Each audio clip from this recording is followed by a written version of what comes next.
नमस्कार, SBT news में आपका स्वागत है। पेश है 9 जुलाई मंगलवार सुबह 6:15 बजे राजस्थान की बड़ी खबरें। मेडिकल एंट्रेंस परीक्षा नीट 2024 विवाद पर सुप्रीम कोर्ट में सोमवार 8 जुलाई को 2 घंटे 20 मिनट तक सुनवाई हुई। अदालत ने एनटीए को गड़बड़ी से फायदा उठाने वाले कैंडिडेट्स की जानकारी देने और सीबीआई को जांच का अब तक का अपडेट देने को कहा है। वहीं केंद्र सरकार से एनटीए में सुधार के लिए बनी एक्सपर्ट कमेटी की जानकारी मांगी है। इसके अलावा री एग्जाम की मांग करने वाले याचिकाकर्ताओं से अधिकतम 10 पेज की कंसोलिडेटेड रिपोर्ट मांगी है। कोर्ट ने कहा कि सभी बुधवार शाम 5 बजे तक अपने जवाब सौंपे। मामले की अगली सुनवाई अब 11 जुलाई को होगी। अयोध्या में इसी साल 22 जनवरी को प्रभु श्री राम के मंदिर का प्राण प्रतिष्ठा समारोह हुआ था। इस दिन को खास बनाने के लिए अब राजस्थान की भजनलाल सरकार ने अनूठी पहल की है। अब रामलला प्राण प्रतिष्ठा वाले दिन को हर साल राजस्थान के सरकारी स्कूलों में उत्सव की तरह मनाया जाएगा। इसके अलावा हर साल सरकारी स्कूलों में रक्षाबंधन का पर्व भी मनाया जाएगा। शिक्षा मंत्री मदन दिलावर ने राजस्थान के सरकारी स्कूलों में 22 जनवरी को रामलला प्राण प्रतिष्ठा दिवस के रूप में मनाने की घोषणा की है। साथ ही इस तिथि को प्रदेश के शिक्षा विभाग की वार्षिक उत्सव दिवसों की सूची में शामिल किया गया है। राजस्थान स्कूल शिक्षा परिषद ने हाल ही में अपने कैलेंडर में कुछ नए त्योहार जोड़े हैं। सुप्रीम कोर्ट में सोमवार को पीरियड लीव की मांग करने वाली याचिका पर सुनवाई हुई। कोर्ट ने कहा कि यह मामला अदालत में तय करने के लिए नहीं है, बल्कि सरकारी नीति से जुड़ा मामला है। कोर्ट ने कहा कि हमारी तरफ से महिलाओं को पीरियड लीव देने का फैसला महिलाओं के लिए हानिकारक होगा, क्योंकि कंपनियां महिलाओं को नौकरी देने से बचेंगी। इसके साथ ही सीजेआई डीवाई चंद्रचूड़, जस्टिस जेबी पारदीवाला और मनोज मिश्रा कोर्ट की बेंच ने केंद्र को निर्देश दिया कि वे राज्यों और इस मामले से जुड़ी सभी लोगों की सलाह लेकर एक मॉडल पॉलिसी तैयार करें। यह याचिका वकील शैलेंद्र तिवारी ने लगाई है। उनकी तरफ से वकील राकेश खन्ना ने सुप्रीम कोर्ट में दलीलें पेश की। राजस्थान में भजनलाल सरकार को घेरने के लिए कांग्रेस इस बार शैडो कैबिनेट बनाने जा रही है। शैडो कैबिनेट में वरिष्ठ और युवा विधायकों को अलग अलग विभागों की जिम्मेदारी दी जाएगी। अनुभवी विधायकों के साथ पहली बार जीतकर आने वाले विधायकों को भी शैडो मंत्री बनाया जाएगा। शैडो मंत्रियों को उसी तरह विभाग बांटे जाएंगे जिस तरह कैबिनेट में बांटे जाते हैं। शैडो कैबिनेट में शामिल विधायकों को जो विभाग बांटे जाएंगे वे उस विभाग के कामकाज पर नजर रखेंगे, उससे जुड़े डॉक्यूमेंट्स जुटाएंगे। विभाग अगर किसी योजना में बदलाव करता है या कोई गड़बड़ होती है, उसके दस्तावेज जुटाकर सबूत इकट्ठे करने के बाद विधानसभा और बाहर वह मुद्दा उठाया जाएगा। शैडो कैबिनेट की समय समय पर बैठकें भी होंगी। इसमें सरकार को घेरने वाले मुद्दों को छांटा जाएगा। राजस्थान पीसीसी चीफ गोविंद सिंह डोटासरा ने कहा, शिक्षा मंत्री मदन दिलावर को शिक्षा का ज्ञान नहीं है, उन्हें सिर्फ अनर्गल बयानबाजी का पूरा ज्ञान है। डोटासरा सीकर के लक्ष्मणगढ़ में राजीविका भवन पंचायत समिति के शिलान्यास कार्यक्रम में आए थे। उन्होंने राजीविका भवन का शिलान्यास किया। इस दौरान सीकर सांसद अमरा राम भी मौजूद थे। इंग्लिश मीडियम स्कूल को हिंदी मीडियम में मर्ज करने को लेकर डोटासरा ने कहा, आरएसएस की मानसिकता है कि इंग्लिश मीडियम स्कूल बंद हो जाएं और आदर्श विद्या मंदिर पुनः चालू हो जाएं। गरीब का बच्चा इंग्लिश नहीं पढ़कर मातृभाषा पढ़े और अपने घर बैठ जाए। उन्होंने कहा, हम ऐसा होने नहीं देंगे। जालोर की पूर्व विधायक अमृता मेघवाल का एक वीडियो सामने आया है। इसमें वह अपने ससुर को धक्का मारते नजर आ रही हैं। सीसीटीवी फुटेज रविवार शाम करीब 7:30 बजे का है। इस घटना के करीब 1 घंटे बाद मेघवाल थाने पहुंची और ससुराल वालों पर मारपीट करने और दहेज के लिए प्रताड़ित करने का केस दर्ज कराया। उधर ससुराल पक्ष की तरफ से शिवलाल सोलंकी ने पूर्व विधायक पर मारपीट करने और शर्ट फाड़ने का मामला दर्ज कराया। पुलिस ने पूर्व विधायक का मेडिकल कराया और मामले की जांच में जुटी है। अजमेर हाई सिक्योरिटी जेल में बंद बदमाशों ने भरतपुर में गैंगवार की साजिश रची। बदमाश अपनी प्लानिंग में सफल होते उससे पहले ही पुलिस को इनपुट मिल गया। पुलिस ने पूरी साजिश को विफल करते हुए 5 बदमाशों को गिरफ्तार किया। पकड़े गए बदमाश कृपाल जगीना गैंग से जुड़े हुए हैं। पुलिस ने सोमवार सुबह मामले का खुलासा किया।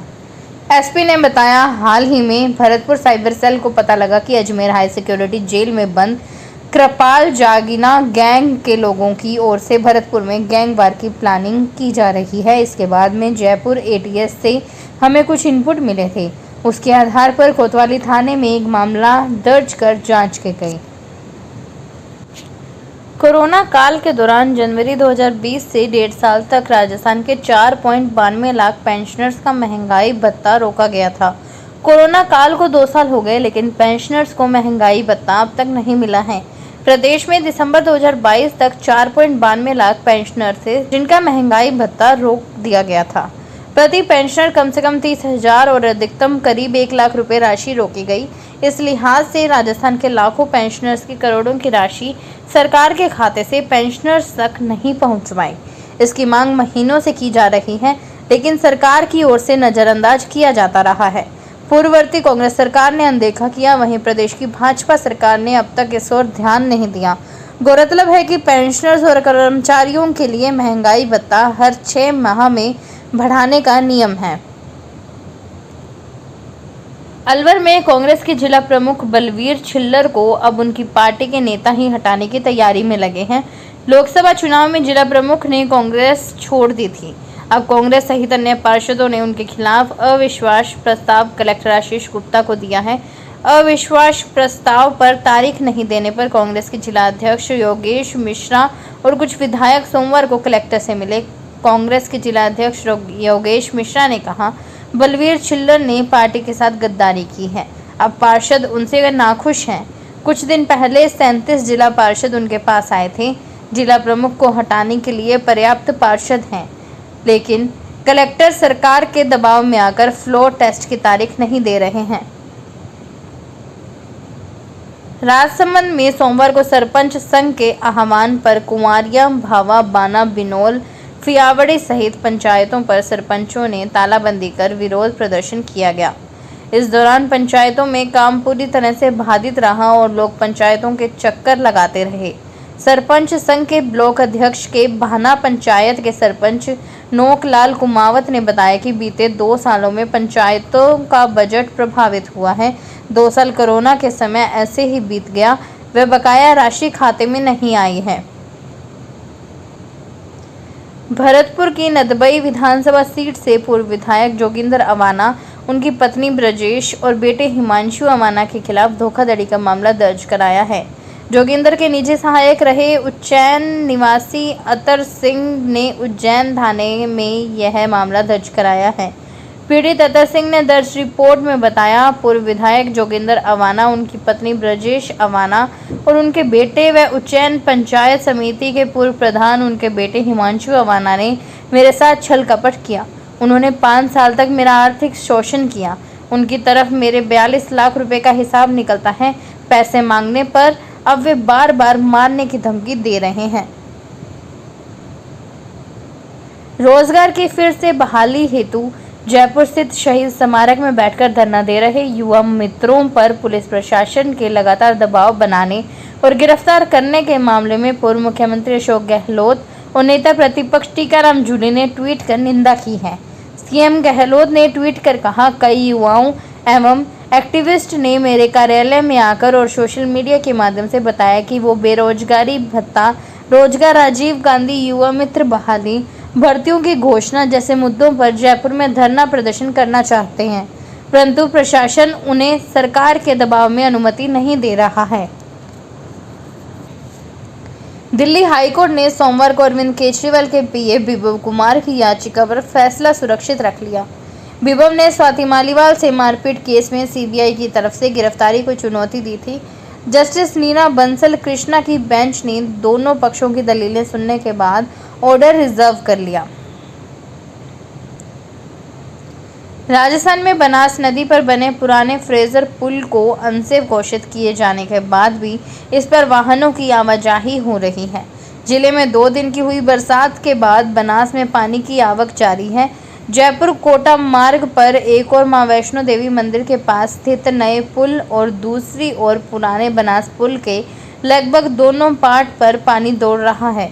सूखी पड़ी बनास में अब पानी नजर आ रहा है। पुराने पुल पर बनास में पानी देखने के लिए लोगों की आवाजाही भी हो रहा है। लेकिन पुराने पुल को विभाग की ओर से अनसेफ घोषित कर रखा है। राजस्थान के राज्यपाल कलराज मिश्र ने कहा, पुलिसिंग को अब स्मार्ट करने की ज़रूरत है। उन्होंने कहा कि अपराधी नई तकनीक अपना रहे हैं जिसकी पुलिस के पास कमी है।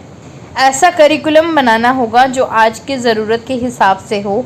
उन्होंने कहा, दक्षिणी देशों में जिस तरह आपराधिक विज्ञान पर काम कर क्राइम रोका जा रहा है, उसी तरह हमारी पुलिस को भी काम करना होगा। यूनिवर्सिटी को अपराध रोकने में थिंक टैंक के रूप में काम करना होगा। राज्यपाल कलराज मिश्र सोमवार को जोधपुर में मौजूद रहे। उन्होंने यहां सरदार पटेल पुलिस सुरक्षा और दंडिक न्याय विश्वविद्यालय के तीसरे दीक्षांत समारोह की कुलाधिपति के रूप में अध्यक्षता की। फिलहाल खास खबरों में इतना ही। ताज़ा खबरों की जानकारी के लिए देखते रहिए एसपीटी न्यूज़। धन्यवाद।